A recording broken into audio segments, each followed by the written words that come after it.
Sahabat, jumpa kembali dalam program Gema Kasih Indonesia. Pada episode kali ini kita mau membincang tentang kapitalisasi isu agama, drama politik, dan korupsi kekuasaan. Sahabat, program Gema Kasih ini diselenggarakan sebagai media sarana bagi kita membincang beberapa isu yang sedang hangat mengemuka di tengah masyarakat dan membicarakannya dalam berbagai perspektif politik, sosial, ekonomi, budaya, dan tentu saja dalam perspektif iman Kristen. Dan untuk membincang tentang kapitalisasi isu agama, drama politik, dan korupsi kekuasaan, akan menolong kita bersama kembali Pendeta Hariman Patiana Kota dari Universitas Kristen Maranatha. Pak Pendeta, terima kasih untuk kesediaannya. Sama-sama Pendeta Santi. Baiklah. Lagi dan lagi bertemu. Luar biasa. Sibuk sekali nih Bapak Pendeta dan gercep ya. Gerak cepat. Bapak Pendeta, kita episode kali ini nih membincang tentang kapitalisasi isu agama, drama politik, dan korupsi kekuasaan. Untuk mengawali segmen pertama ini, mengapa agama itu bisa menjadi isu yang tampaknya menarik sehingga dikapitalisasi isu agama ini? Apa sih yang menarik dari agama gitu? Agama kan, katanya candu Mas ya. Candu. Apa sih menariknya dikapitalisasi? Agama itu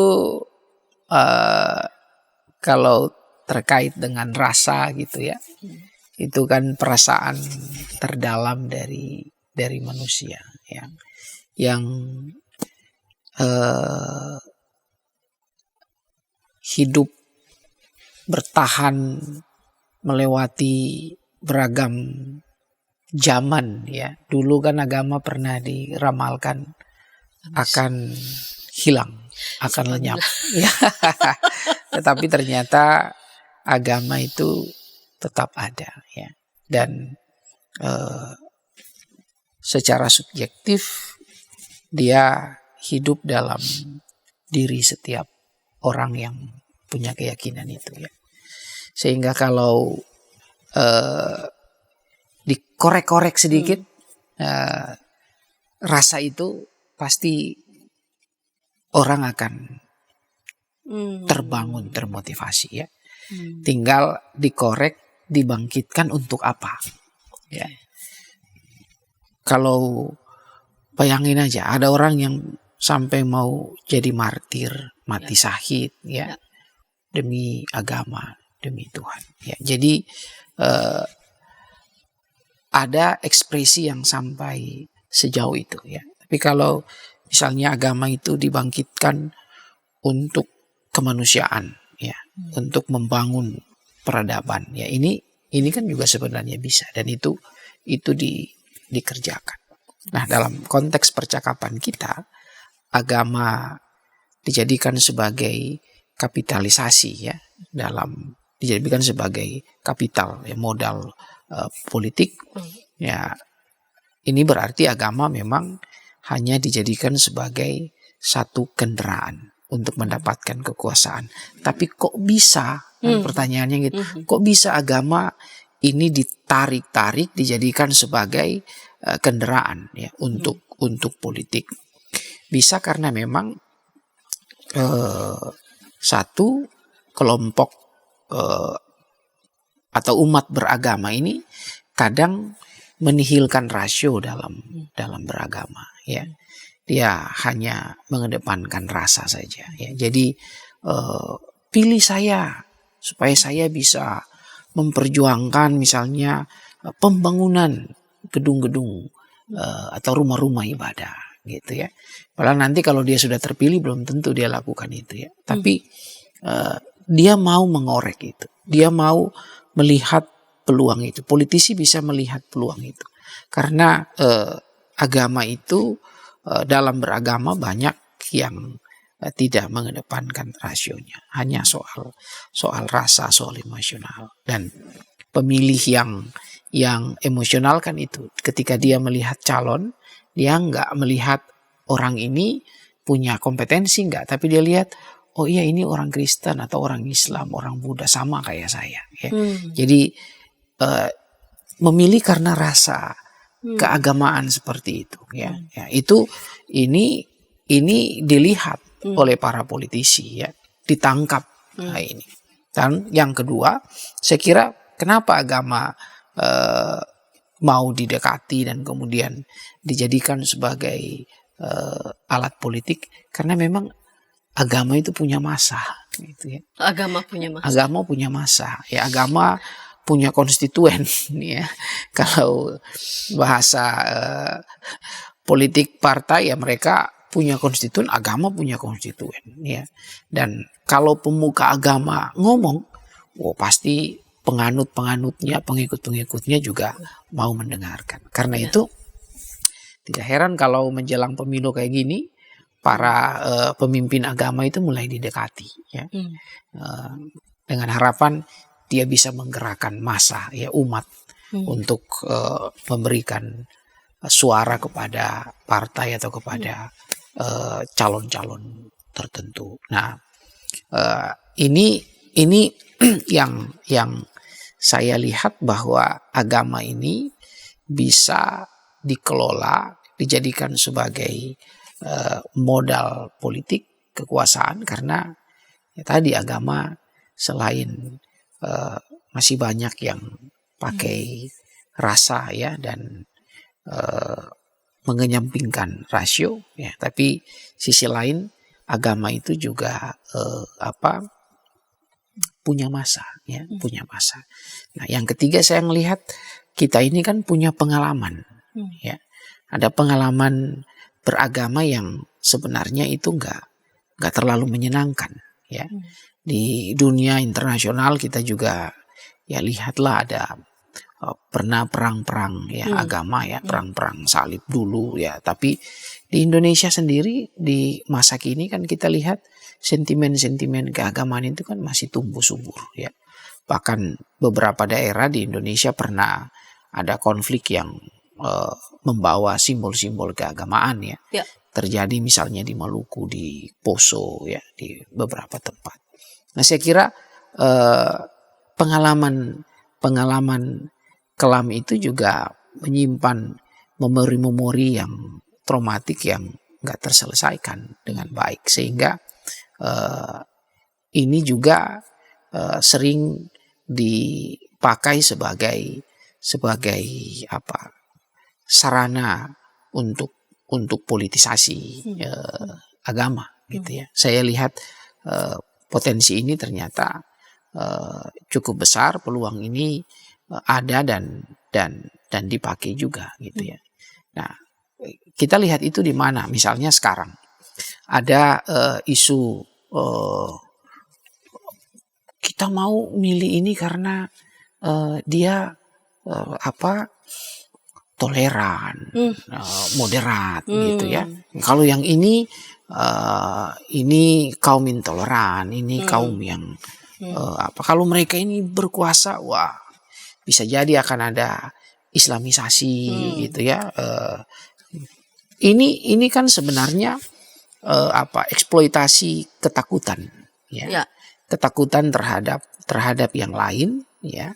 Dan ketakutan terhadap yang lain itu memang punya dasar historis, karena memang ada pengalaman yang terjadi. Lalu kemudian ini dikapitalisasi, sehingga wacana ini terus mengemuka, ya. Menjelang pemilu sampai sekarang misalnya dari paslon-paslon yang ada misalnya, ya, pasangan calon presiden, wakil presiden, konon katanya isu agama ini akan terus turun, gitu ya, tergerus karena yang satu paslon yang tadinya diusung PKS misalnya, ya, sekarang berpasangan dengan PKB, gitu ya. Lalu ya di calon yang satu PDIP pasangannya Pak Mahfud, ya, kita juga tahu ini dari latar belakang NU yang sangat moderat memang, ya. Lalu yang satu Prabowo bersama dengan Gibran, ya, walaupun Gerindra itu bukan partai agama, ya. Lalu sekarang katanya Gibran didorong supaya bisa menjadi salah satu kekuatan ya untuk menahan laju kelompok-kelompok intoleran gitu. Bahkan ada yang bilang Jokowi itu antitesisnya kaum intoleransi ya. Lalu berpasangan dengan Prabowo gitu ya.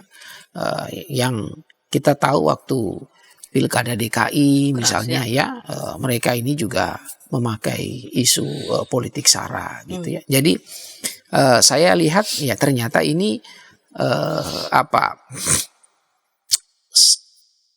isu sara ini, isu keagamaan ini ternyata ya dipakai sebagai modal kapital untuk kekuasaan gitu ya. Padahal ya dari berbagai rekam jejak pelayan yang selama ini diperlihatkan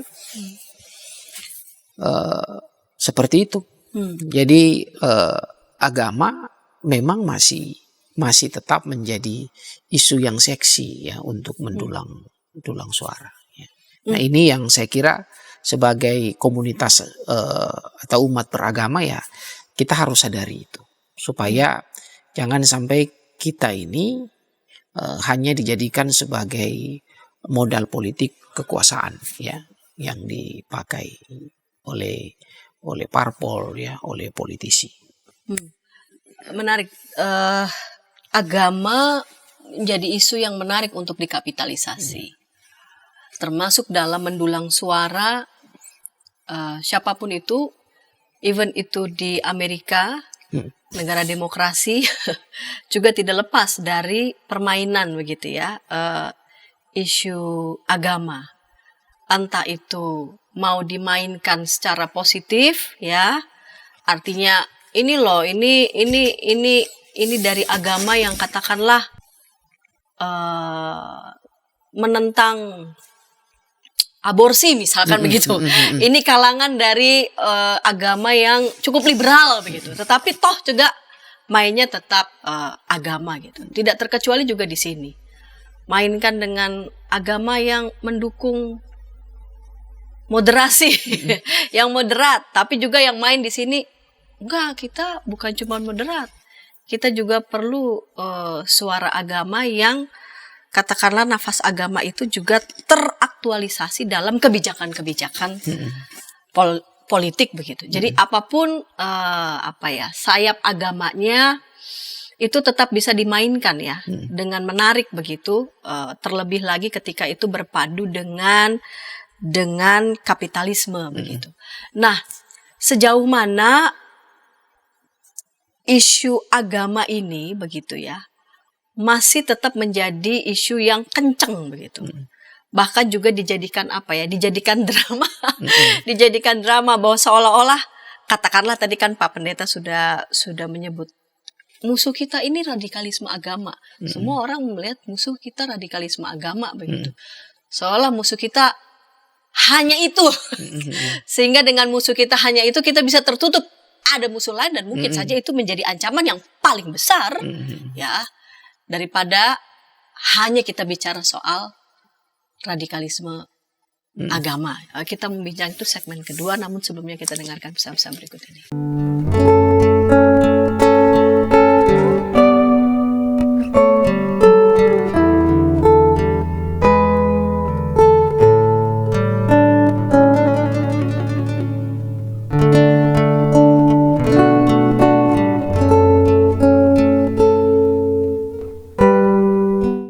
Jumpa dalam acara pembangunan jemaat kerjasama antara YKB GKI dan LPP Pembangunan Jemaat dan GKI. Setiap Senin pada minggu kedua dan keempat pukul 8 malam waktu Indonesia Barat. Mengapa pembangunan Dapat Anda nikmati di channel YKB GKI TV. Dari kungkungan malam gelap. Nyanyikanlah nyanyian baru. Setiap hari Rabu, pukul 12 waktu Indonesia Barat. Dapat Anda nikmati di channel Lagu Rohani YKB GKI TV. Sahabat, mari dukung pelayanan dan pekabaran Injil melalui YKB dengan membagikan link acara ini kepada sebanyak mungkin orang. Dukungan juga dapat saudara lakukan dengan mentransfer dukungan finansial ke rekening BCA ke nomor 450 305 2990 450 305 2990 atas nama Yayasan Komunikasi Bersama.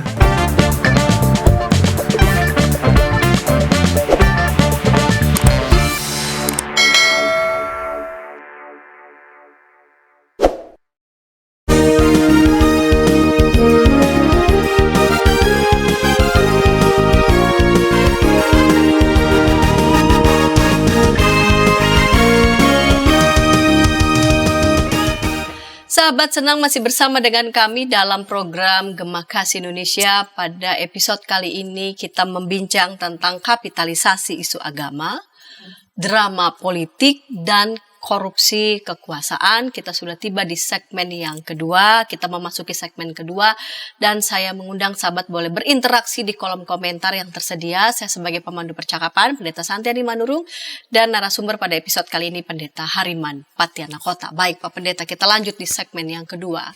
Saya mau lanjutkan dengan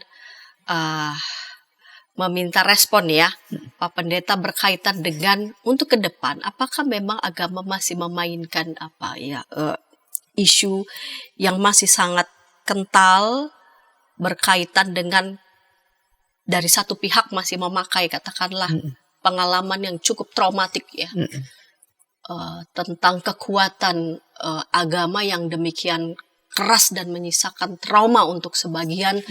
Dan mungkin untuk sebagian mau mengulangnya kembali. Dan sebagian mau mengedepankan masih tetap isu agama. Tetapi kita agama yang moderat. Dan kita berputar di situ-situ saja. Lalu kemudian semua diarahkan pada kompetisi atau pertandingan antara agama yang ramah dengan agama yang tidak ramah. Padahal mungkin yang menjadi masalah ataupun ancaman yang semestinya kita waspadai, bukan berarti saya mau mengatakan bahwa agama tidak punya sisi evil yang mesti kita waspada begitu, bukan, tetapi jangan-jangan bukan itu musuh sebetulnya, ancaman sebetulnya, tapi ada ancaman lain yang jauh lebih besar yang mestinya kita waspadai. Gimana respon Pak Pendeta? Iya, saya kira betul ya. Jadi saya juga tidak mau menihilkan isu radikalisme agama ya. Itu real, sesuatu yang memang terjadi, dan kita semua sama-sama tahu bahwa agama itu selalu punya dua muka ya, seperti muka Dewa Janus itu ya. Ada muka yang baik, ada muka yang buruk ya. Dan kita semua dipanggil untuk mewajahkan agama itu kepada hal-hal yang baik ya. Kita mau membuat agama itu menjadi agama yang ramah, yang toleran, yang menghargai perbedaan. Itu tugas kita. Tapi saya kira soal kemudian isu radikalisme agama ini menjadi isu politik. Apalagi kalau yang bicara itu adalah orang-orang yang ada di pemerintahan, saya justru bertanya-tanya gitu ya. Kalau sebagai pemerintah ya, kita tahu ya, kita ini kan punya aparat yang lengkap kan itu ya. Kita punya tentara, kita punya polisi, kita punya lembaga-lembaga hukum gitu ya. Ketika misalnya ada kelompok-kelompok keagamaan yang radikal, yang kemudian menjadi ancaman ya untuk keutuhan bangsa, menjadi ancaman bagi kemanusiaan, dan ketika mereka melakukan itu ya kita tindak ya sesuai dengan hukum yang berlaku. Ada kelompok-kelompok misalnya yang dengan niat sadar mau mengganti ideologi ya, negara ya, mengopok-opok ini ya, kan agen-agennya kan kita tahu gitu ya. Agen-agennya kan kita sudah tahu. Kenapa sebagai negara kita nggak menindak itu? Nah, jangan sampai misalnya terjadi ya, ada kesan seakan-akan kelompok-kelompok ini dibiarkan. Kelompok-kelompok ini bahkan sengaja dikasih ruang gitu ya. Supaya apa ya? Memang supaya tadi bisa sewaktu-waktu muncul ya, lalu kemudian membangkitkan lagi memori-memori kelam, mengobok-obok perasaan-perasaan keagamaan, lalu kemudian menciptakan ketakutan. Orang Islam takut dengan orang Kristen takut dengan orang Islam ya. Lalu karena kita ada dalam satu iklim yang penuh dengan ketakutan ya, di situ kan kita menjadi tidak logis. Lalu hal-hal yang tadi mungkin ada hal-hal yang lain yang lebih besar yang harusnya mendapat perhatian kita. Kita justru nggak menaruh perhatian ke situ. Soal korupsi misalnya, soal ketidakadilan ya,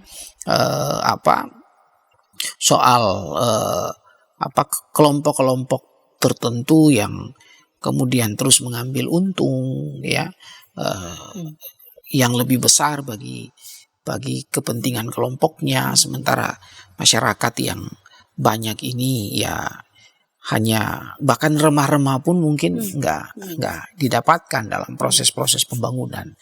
Nah saya kira hal-hal ini yang seharusnya harus kita lihat ya, kita cermatinya. Jangan sampai terjadi bahwa isu-isu keagamaan ini kemudian mengaburkan ya isu-isu lain yang penting, soal ketimpangan sosial, ketidakadilan ya, kemiskinan dan seterusnya. Dan disinilah saya kira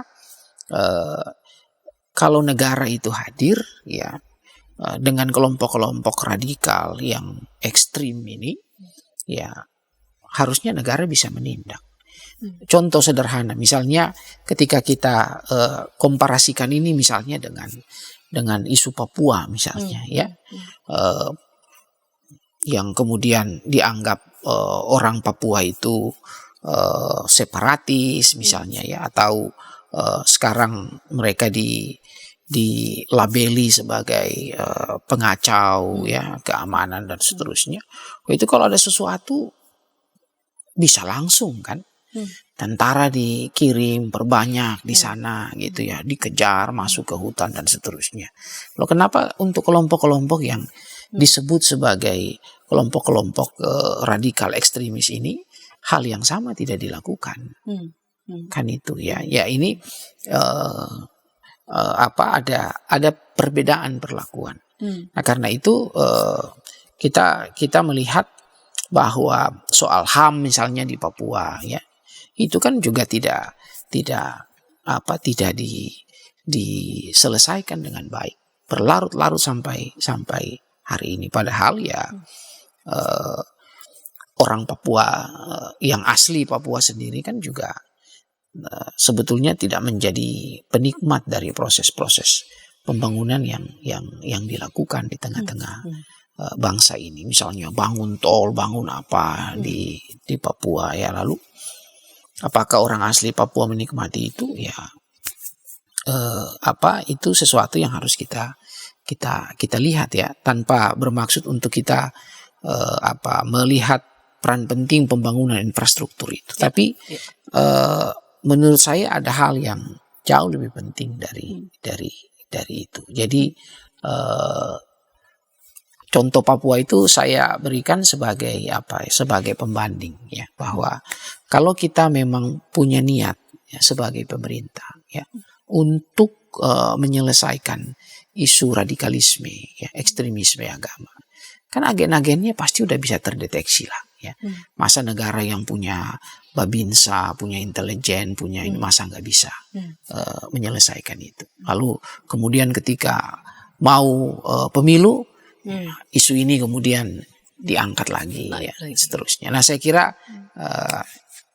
ini hal yang harus kita cermati dan kita dorong supaya janganlah isu agama itu terus dijadikan sebagai kapital ya politik untuk sekedar meraih suara. Kalau ada persoalan radikalisme, ekstremisme agama ya, saya pikir ya harus kita tuntaskan. Selain ada gerakan untuk moderasi beragama ya yang sekarang dilakukan itu baik ya, tapi saya pikir penegakan hukum untuk ini ya.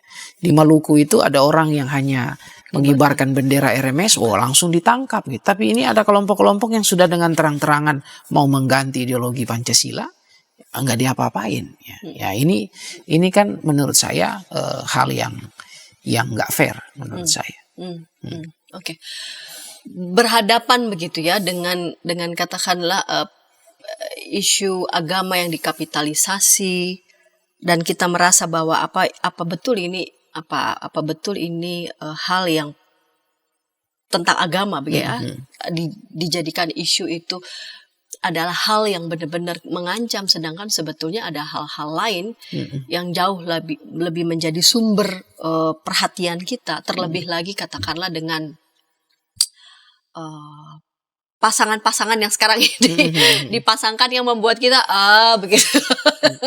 Lalu kemudian sebagian katakanlah pemilih yang katakanlah memilih berdasarkan sentimen-sentimen emosi, lalu kemudian menganggap itu udahlah nggak terlalu penting, nggak apa-apalah, agak sentimen emosi nggak apa-apalah, misalkan ya dalam tanda petik dinasti juga nggak apa-apalah, yang penting gimana kita damai, gimana kita aman, gimana tidak ada intoleransi, supaya yang traumatik ini nggak sampai trauma karena pengalaman itu dimainkan sedemikian rupa pada benak sebagian orang, sedangkan kepada sebagian orang calon-calon ini dong tetap kita harus tetap pilih gitu ya, sebab nanti mereka nih yang akan katakanlah menghidupkan spirit keagamaan kita dalam kebijakan-kebijakan politik begitu.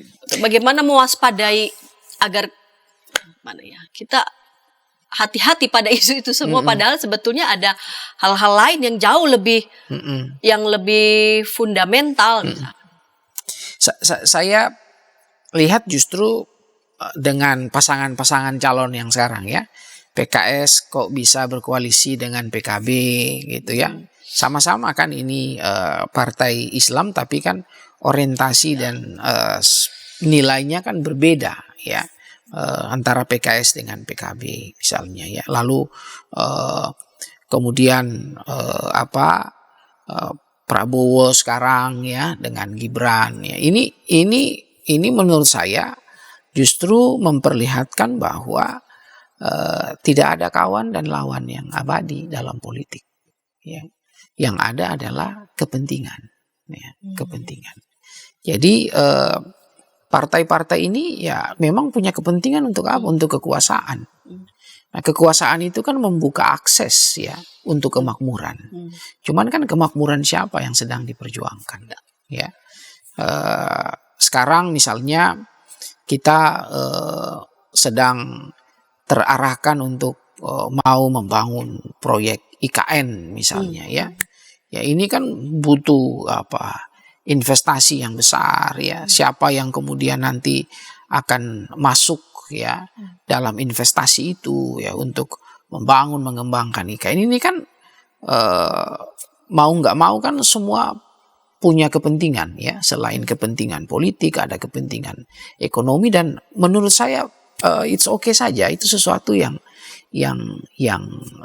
lumrah ya. Tidak ada politik yang tanpa kepentingan, semua pasti punya kepentingan. Hanya yang harus kita dorong adalah supaya sebesar-besarnya kepentingan itu ya diarahkan untuk masyarakat, untuk negara dan bangsa. Nah, ini yang kan harus kita dorong. Nah, karena itu ya memang harusnya kalau kita mau membuat politik kita ini menjadi sehatnya, mestinya kita melihat ke sana gitu ya. Bukan kemudian ada isu politik agama gitu ya, radikalisme ya.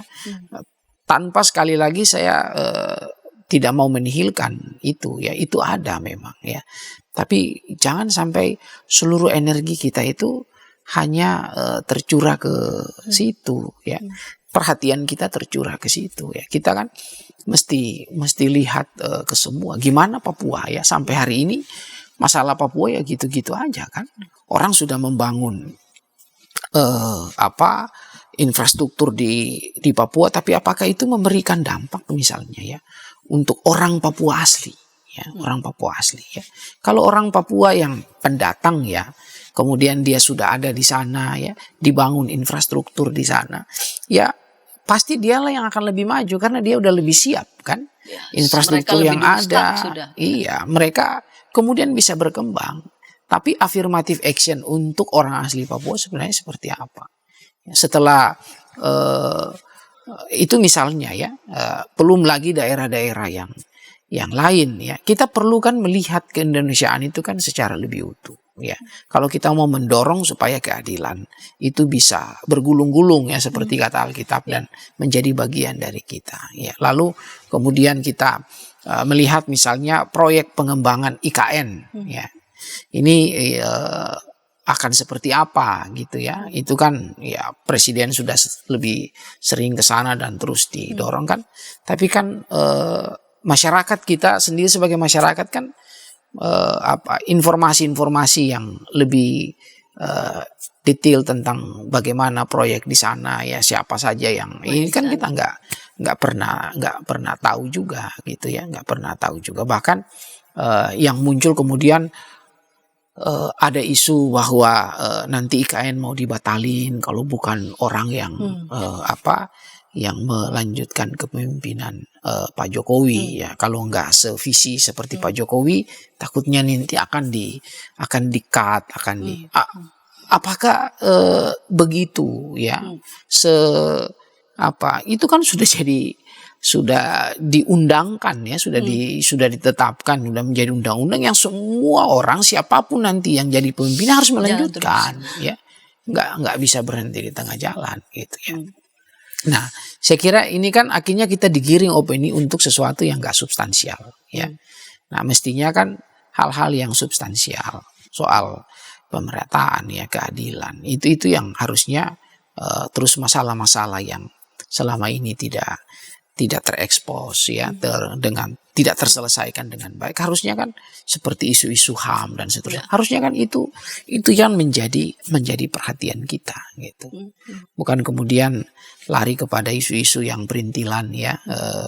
Nanti kalau lain pemimpin bisa jadi IKN akan dibatalkan gitu ya, atau ada isu hanya kita semua dibawa untuk melihat ada hantu besar yang namanya radikalisme ya, ekstremisme agama.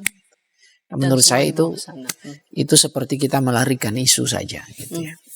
Baik, kalau begitu tadi kan Pak Pendeta sudah menyebut nih ya tentang kekuasaan tuh cenderung korup begitu. Terus apa bedanya berarti zaman Orde Baru dan sekarang kalau ternyata toh tidak jauh-jauh kita lari-lari dari situ-situ saja. Namun kita akan lanjut di segmen ketiga, namun sebelumnya kita dengarkan pesan-pesan berikut ini. Tanganku dipegang. Injil dalam Melodi. Setiap hari Kamis, pukul 12 waktu Indonesia Barat. Dapat Anda nikmati di channel Bedah Lagu YKB GKI TV.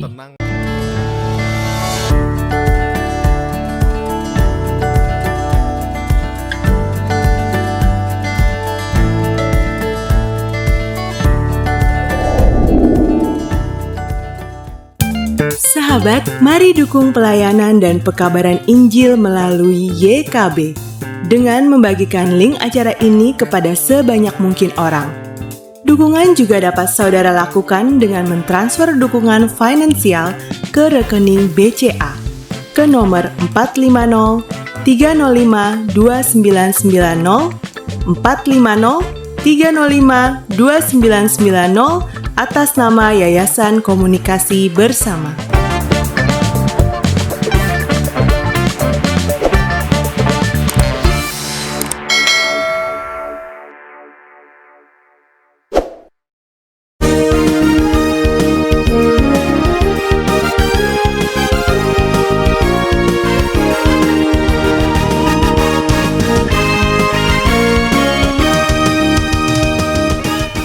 Sahabat YKB, senang masih bersama dengan kami dalam program Gema Kasih Indonesia. Pada episode kali ini kita membincang tentang kapitalisasi isu agama, drama politik, dan korupsi kekuasaan. Kita memasuki segmen ketiga. Saya mengajak sahabat boleh interaksi di kolom komentar yang sudah tersedia bersama dengan narasumber Pendeta Hariman Patiana Kota. Baik, Pendeta Hariman, kita lanjut di segmen yang ketiga ini ya. Kan ini kan Orde Reformasi. Apa ya, keran demokrasi itu dibuka lebar-lebarnya begitu ya. Kalau toh ternyata katakanlah ada hanya satu isu yang seolah-olah disodorkan menjadi isu yang paling utama, lalu kemudian masing-masing berupaya untuk memainkan katakanlah isu itu untuk berupaya mendulang suara, sedangkan isu lain yang lebih substansial namun tidak diraih, tidak fokus karena mungkin dianggap tidak cukup seksi untuk mendulang suara. Lalu katakanlah arah demokrasi kita lalu kemana nih? Apa di sini-sini saja? Apalagi ditambah dengan toh ternyata hanya segelintir kelompok saja yang ingin tetap berkuasa begitu. Iya, saya pikir ya kalau dulu Demos pernah melakukan penelitian ya dari sisi prosedural demokrasi kita sebenarnya sudah baik ya. Tapi demokrasi yang substansial kita masih harus terus memperjuangkan itu. Kalau demokrasi yang substansial itu harusnya kan memberikan perhatian pada isu-isu yang memang esensial ya, keadilan ya, kemakmuran, kesetaraan untuk semua. Ini kan sesuatu yang harus terus diperjuangkan. Dan kalau iklim demokrasi kita sehat, sebenarnya kan siapa saja ya boleh masuk, siapa saja mendapatkan kesempatan. Ya seperti Pak Jokowi lah. Saya pikir kan Pak Jokowi itu masuk tampil menjadi seorang pimpinan tertinggi di negeri ini itu hasil daripada sebuah proses demokrasi yang menurut saya sangat baik ya. Orang yang tadinya nggak ada apa-apanya kemudian bisa muncul, mendapatkan tempat, memperlihatkan prestasi, itu kan sesuatu yang luar biasa ya. Nah, dan sebenarnya hal yang seperti itu yang harus terus kita bangun ya. Nah, cuman memang ya maaf, saya pikir power tends to corrupt ya. Lord Acton pernah mengatakan itu ya, dan saya pikir itu juga terjadi dalam perjalanan negara kita. Di masa Soeharto misalnya ya, Soeharto di awal-awal pemerintahannya kan juga sangat baik gitu ya. Tapi ketika dia kemudian merasakan enaknya berkuasa ya, lalu dia justru mau menjadikan dirinya kan sebagai presiden seumur hidup kan. Nggak tanggung-tanggung sampai 32 tahun. Kalau tidak ada gerakan reformasi, maka saya yakin ya Soeharto akan tetap berkuasa. Dan di masa Soeharto kan kita melihat bagaimana anak-anak Soeharto itu kan menguasai segala macam. Kalau kita naik taksi ya itu kan dulu kan dikuasai juga kan. Lewat jalan tol, taksi itu lewat jalan tol dikuasai juga kan. Masuk ke hotel dikuasai juga ya. Naik pesawat dikuasai juga. Turun di bandara itu kan. Jadi semua lini dikuasai kan oleh anak-anak Soeharto gitu. Nah, saya pikir ya memang sekali lagi kalau saya lihat privilege lah jadi anak presiden ya. Tapi kan kemudian yang harus kita cegah adalah jangan sampai kekuasaan itu membuat kita menyempitkan artinya hanya untuk keluarga kita ya, untuk membangun katakanlah dinasti ya. Nah, saya pikir itu yang nggak boleh terjadi. Tapi ya kecenderungan itu tampaknya sekarang terjadi ya. Jadi seperti sejarah itu berulang. Ya, sejarah itu berulang. Sekarang ya padahal saya terus terang saya itu senang sekali ya ketika dulu mendengar anak-anak ini jualan martabak gitu ya, jual pisang goreng gitu ya. Oh itu keren sekali kan sebenarnya ya, keren sekali. Dan saya ngelihat dulu kan ada politisi hebat juga yang dari kalangan kita tuh misalnya, ya saya kasih contoh misalnya Johannes Lemena. Gitu. Johannes Lemena itu dia kan di masanya kan cukup ini ya, tapi ya dia membebaskan anak-anaknya untuk memilih jalan sendiri gitu ya. Dan dia juga nggak apa namanya ya, nggak membuka karpet merah untuk urusan politik bagi si anak tertentu, enggak gitu ya. Ya dia selesai juga ya, anak-anaknya juga selesai, baru kemudian sekarang misalnya salah satu anaknya ya Melanie itu terjun ke dalam dunia politik, tapi itu kan jauh setelah bapaknya sudah puluhan tahun sudah nggak ada gitu ya.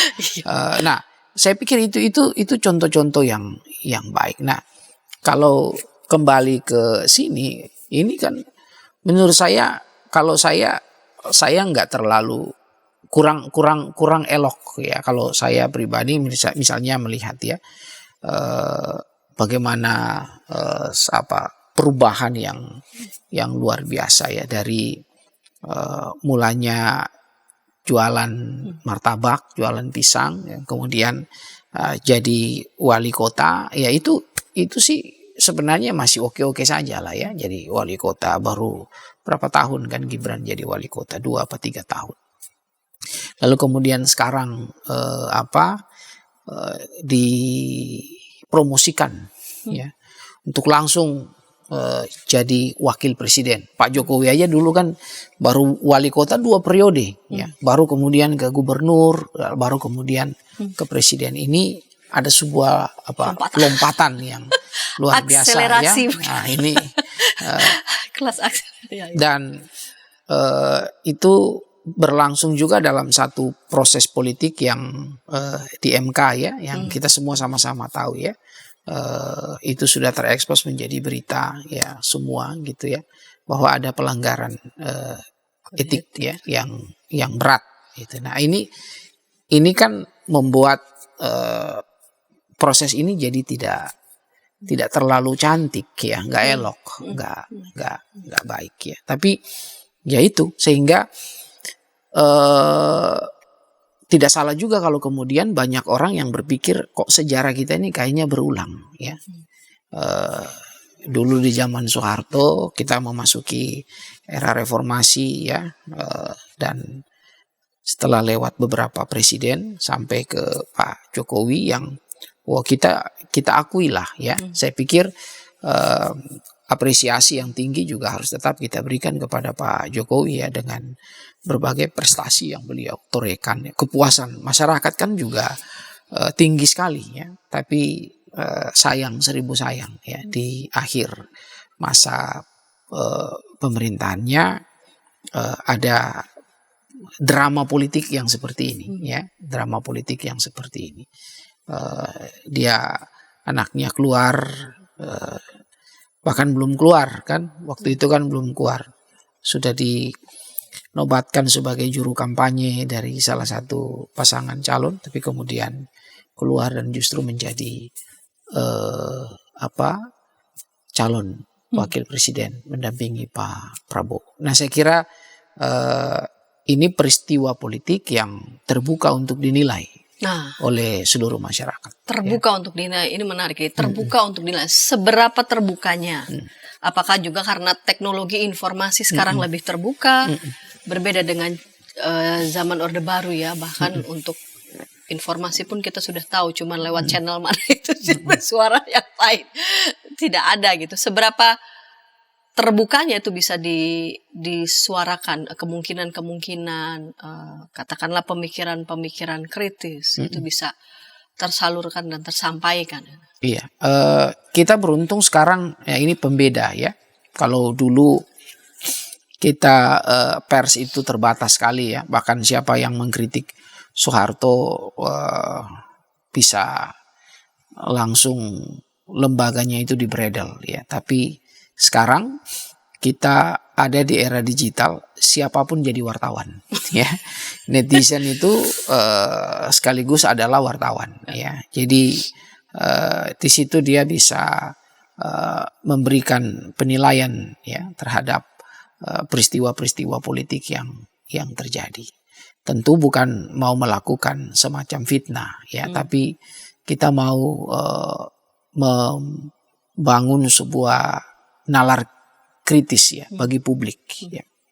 Dan saya kira media-media sosial itu dapat dipakai. Dan kan Pak Jokowi sendiri menyampaikan, dan orang-orang yang mendukung Prabowo dan Gibran menyampaikan bahwa ya kita bukan dinasti, ya, ini kan republik, demokrasi, bukan dinasti. Soal siapa yang pilih itu kan dikembalikan kepada masyarakat. Ya. Jadi ya logika itu benar juga, gitu ya. Logika itu benar juga, ya. Cuman ya pada sisi lain seperti yang kita sudah bicarakan bahwa ya kenapa dia, gitu ya. Kan ada banyak pemuda lain juga yang saya yakin nggak kalah prestisius, ya, bahwa dia ya pasti ya karena anak Joko Widodo, gitu ya. Karena anak Joko Widodo dia kemudian menjadi wali kota, karena anak Joko Widodo dia kemudian digadang-gadang dan sekarang dicalonkan sebagai wakil presiden. Itu juga nggak bisa kita nafikan, ya. Itu fakta, itu fakta yang ada. Nah sekarang memang ya masyarakat sebagai subjek demokrasi, masyarakat yang kemudian menyatakan penilaiannya nanti di dalam pemilu, ya. Ketika melihat semua pasangan calon, meneliti, ya, masing-masing calon, lalu kemudian memberikan hak suara itu kepada siapa, itu ya memang keputusan dari masyarakat. Dan kita berharap ya pemilu kita ini juga berlangsung dengan jujur nanti, ya. Jangan sampai ada manipulasi, ya. Kotak suara yang kemudian kertas suara yang kosong kemudian dicoblos, itu kan bisa terjadi, ya. Berbagai kecurangan dalam pemilu itu kan bisa terjadi. Semua itu bisa terjadi, dan kita berharap kecurangan semacam itu enggak terjadi. Bahkan kita berharap jangan sampai alat-alat negara juga dipakai, ya, untuk mendukung pasangan-pasangan calon tertentu, ya. Itu kan nggak boleh, ya. Jadi kita juga menghimbau itu supaya betul-betul bahwa masyarakat itu menjadi subjek, ya, politik, dan kemudian pemilu kita berlangsung jujur, adil, ya, langsung umum, bebas dan rahasia, yaitu juga betul-betul terjadi. Jadi sekarang ya ini udah terang benderang, semua terbuka, ya, masing-masing punya pendapat. Ini bilang dinasti, ini bilang enggak, ya. Lalu ya biar masyarakat sendiri yang secara kritis menilai dan memutuskan itu nanti. Baik, Pak Pendeta, ini di segmen 3, dan juga penutup untuk episode kali ini. Pesan pastoral buat para pemirsa. Silakan. Kalau saya yang pertama, saya justru ingin mau menyampaikan kepada para pemimpin negara kita, ya, supaya tetap menjadi pemimpin yang amanah, ya. Pemerintah Pak Jokowi bersama dengan rekan-rekan kiranya dapat mengawal masa pemerintahan terakhir ini, ya, berlangsung dengan bersih, ya, dengan jujur, dan betul-betul mendorong supaya proses pemilu kita ini berlangsung jujur, adil, langsung umum, bebas dan rahasia. Dan sebagai masyarakat, mari kita jadi subjek demokrasi, mari kita menjadi warga negara yang cerdas. Semua data ini ada di kita. Bagaimana kita mengolah data itu dan memutuskan, itu tergantung pada Anda, dan keputusan kita itu menentukan bagaimana perjalanan bangsa kita ke depan, khususnya menuju 2045 Indonesia Emas. Terima kasih Pendeta Hariman. Kita optimis terhadap itu ya. Amin. Ya. Baiklah sahabat, jika sahabat mau menyampaikan saran masukan, silahkan boleh menyampaikannya melalui nomor 0812-8188-9191. Kita jumpa di pekan yang akan datang dengan topik-topik menarik lainnya dalam program Gema Kasih Indonesia. Sampai jumpa.